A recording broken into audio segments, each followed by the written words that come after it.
拥有着一张绝世容颜，却是一个无药可救的恋爱脑。她就是西班牙最耀眼夺目的公主胡安娜。17岁时，她的母亲伊莎贝尔一世将她许配给了奥地利大公，号称美男子的哈布斯堡王朝世子菲利普。此时，他和妹妹凯瑟琳的感情非常的亲密，在初恋依依不舍的目光中，他告别了亲人，远渡重洋。半个月后，胡安娜第一次和自己的未婚夫相见。当她看到眼前这位高大英俊的男人时，情窦初开的她内心小鹿乱撞。没想到菲利普比传说中更加的有魅力，同时菲利普也表现出了对胡安娜的喜爱，一个热烈而霸气的吻让胡安娜一瞬间便爱上了他。菲利普下令去掉繁琐的礼数，他迫不及待想要举行结婚仪式，一刻也不能等待。于是在一众侍女和朝臣的见证下，牧师原地为他们主持了婚礼。祷告刚结束，菲利普便抱着胡安娜去了寝宫。接下来的几天时间里，他们都没有踏出寝宫半步。当菲利普终于同意妻子出门时，胡安娜甚至都忘记了该怎么走路。侍女看着她不能合拢的双腿，都情不自禁偷笑了起来。不久，胡安娜为菲利普产下一女。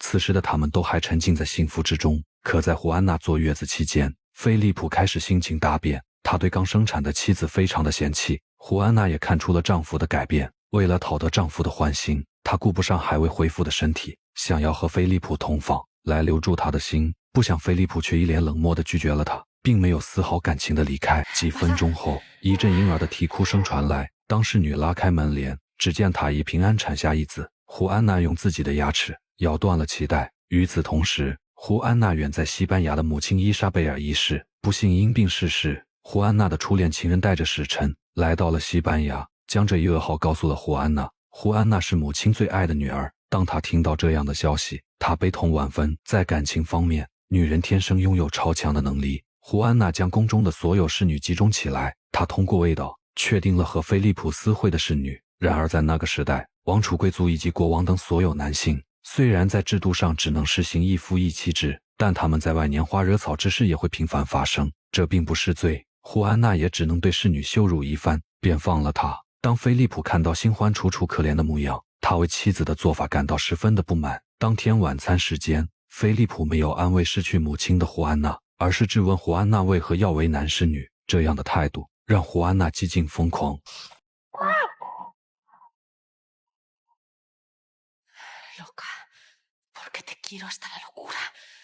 当菲利普再一次想要逃离她时，胡安娜突然转变情绪，她再次想要用自己的身体唤醒丈夫最初的爱。胡安娜丢弃自尊，对婚姻的隐忍，暂时留住了菲利普在身旁。而母亲去世后，作为伊莎贝拉一世的长女，胡安娜自然要回到西班牙继承王位。为了防止菲利普勾搭使女，胡安娜命令宫中的所有女仆必须衣着朴素低调，统一穿着深色服饰。可无论胡安娜对丈夫多么的上心，菲利普依旧本性难移。他终日泡在风月场所之中，对各种妖艳迷人的妓女非常的感兴趣。胡安娜的贴身侍女告诉胡安娜，菲利普再次背叛了她，但他同时也劝告着胡安娜，如今他是一国之君，他希望胡安娜以大局为重，不要让菲利普扰乱了自己的心智。他就感到非常的满足，就算自己挺着快要生产的孕肚，胡安娜也极力的在向丈夫示好，但菲利普对她早已提不起兴趣，甚至感觉胡安娜的行为让他作呕。他将这样的厌恶向自己的岳父抱怨。一向嫉妒伊莎贝拉一世的权力的胡安娜父亲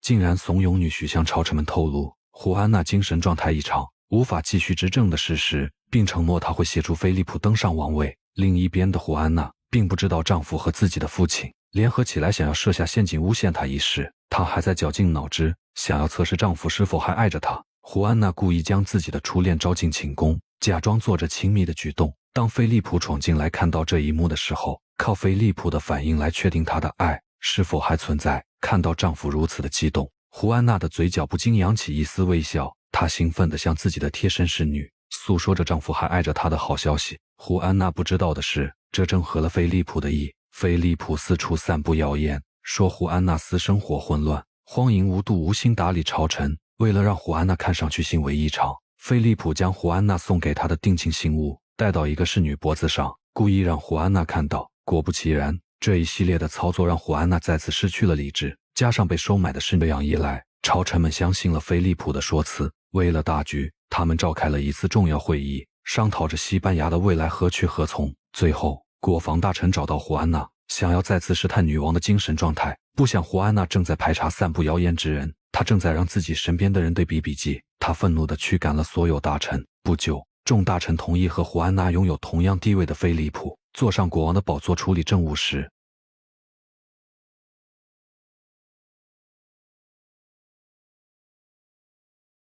，Se trata de recluirme en una fortaleza por el resto de mi vida. Se trata de hacer propiedad de don Felipe de Austria, la corona que a mí tan solo pertenece. Se trata de Castilla. Se trata de mí. Y sabiendo que ya ibais cobrando ojeriza mi pobre vestido negro, para contentaros, y siquiera una vez pareceros reina, me he echado encima, como veis, mis galas más deslumbradoras.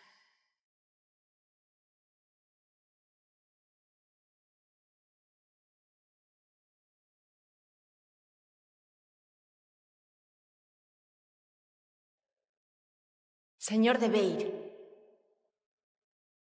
caiga sobre vos la responsabilidad de haber inspirado ese pelele, el sueño insensato de llegar a ser el amo de Castilla.